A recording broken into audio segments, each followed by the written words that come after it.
भगवान का कोई एक विवाह तो हुआ नहीं। भगवान के कितने विवाह हुए? 16,108।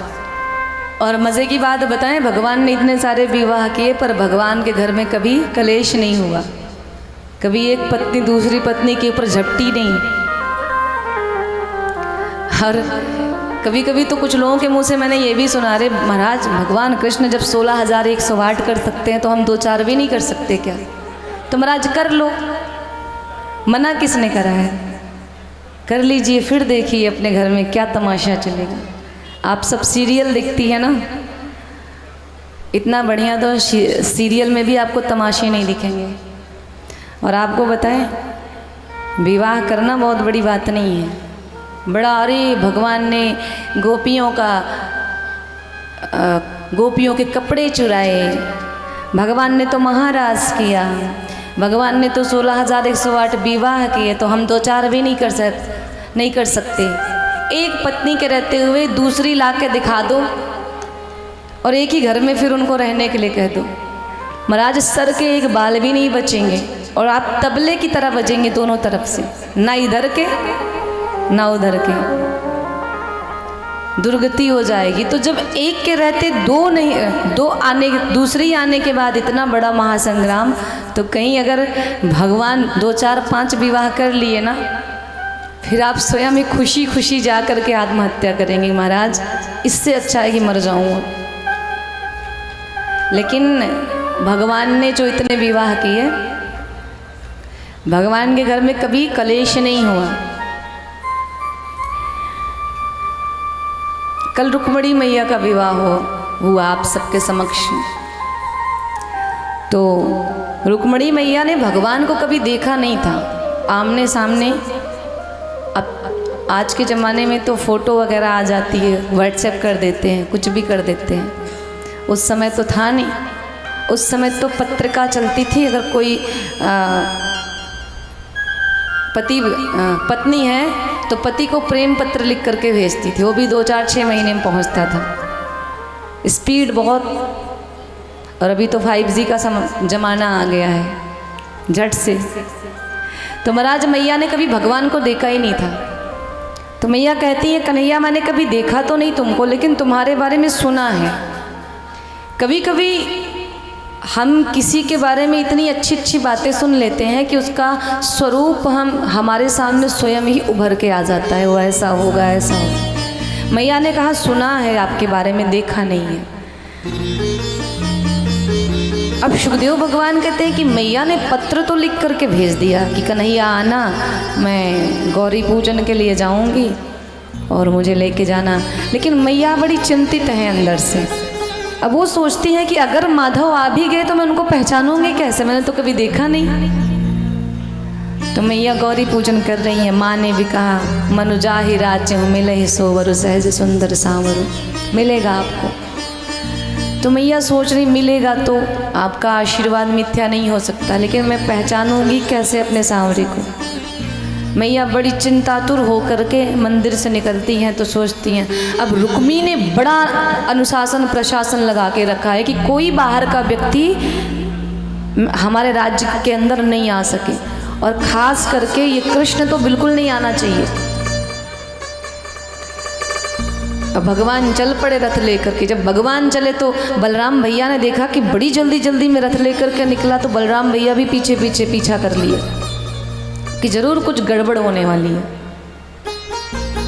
अब भगवान आए तो भगवान सैनिकों को ये दिया गया कि कोई भी बाहर का व्यक्ति भीतर ना आए, इसका ध्यान रखना। खास करके बड़ी टाइट सिक्योरिटी है आज। भगवान आए और भगवान के रूप माधुरी को देख करके जितने सैनिक थे, आज भगवान ने रूप का ऐसा जादू चलाया कि सारे सैनिक भगवान को ही देख रहे हैं। भगवान दिव्य रथ पे सवार होकर के आए। कौन कहे कि उन्हें भीतर नहीं आने देना, वो तो बिठा बिठा के कोई भगवान के चरणों को दबा रहा है, कोई कहता है प्रभु गर्मी तो नहीं लग रही, बताना कोई व्यवस्था में कमी। भगवान ने अपने रूप माधुरी का ऐसा जादू चलाया कि सारे सैनिक सम्मोहित हो गए। अब जो दूर खड़े सैनिक थे ना, एक कहता है अरे जरा उनके नेत्र तो देखो, कितने सुंदर नेत्र हैं,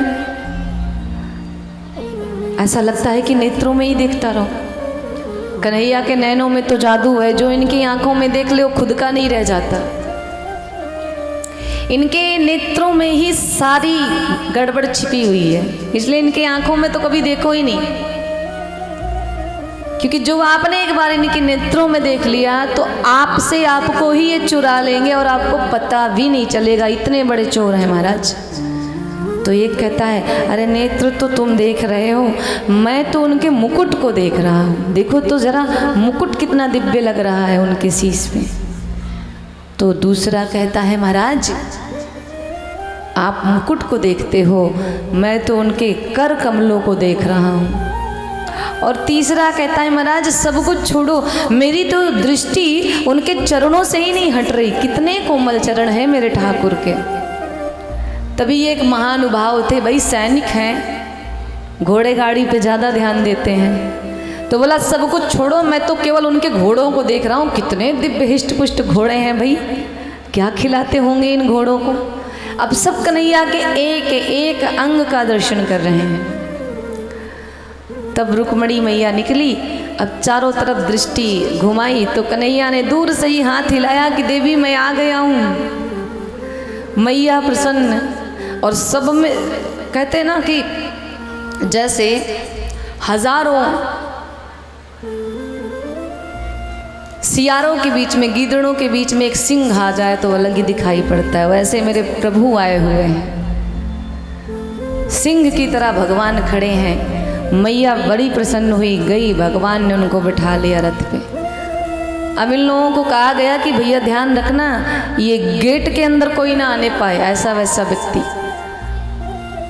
अब आप सब तो कथा में मगन, पता चला कि तो जब भगवान बिठाए और रुक्मणी मैया को लेकर के कृष्ण भगवान चलते बने, जब कुछ दूर लेकर के चले गए तो एक सैनिक कहता है कि भैया एक बात बताओ, हमें यहाँ रुक्मी भैया ने खड़ा क्यों किया है, किस लिए। दूसरा कहता है अरे किस लिए क्या, राजकुमारी की सुरक्षा के लिए खड़ा किया है कि कोई बाहर का व्यक्ति भीतर ना आए। तो दूसरा कहता है कि राजकुमारी हैं कहाँ। तो कहता है आपको नहीं पता भैया, वो जो आए थे ना पीताम्बर धारी, जिनके मुकुट की हम प्रशंसा कर रहे थे, जिनके नेत्रों की प्रशंसा, वही तो लेके गए। चौथा कहता है हो गया गड़बड़, हम तो चक्कर में फंस के रह गए महाराज, अब तो अगर रुक्मी को पता चला तो पक्का मार डालेगा। तो एक बोला कि अभी भी समय है, मुंह क्या देखते हो, चलो पीछा करो उनका। सब भगवान के पीछे लग गए। तो भगवान की ये जो रूप माधुरी है इतनी मधुर है, इतनी मधुर है कि आज शत्रु भी सम्मोहित हो करके उनके रूप के चक्कर में खो गया। महाराज सभी भगवान के पीछे लग लिए।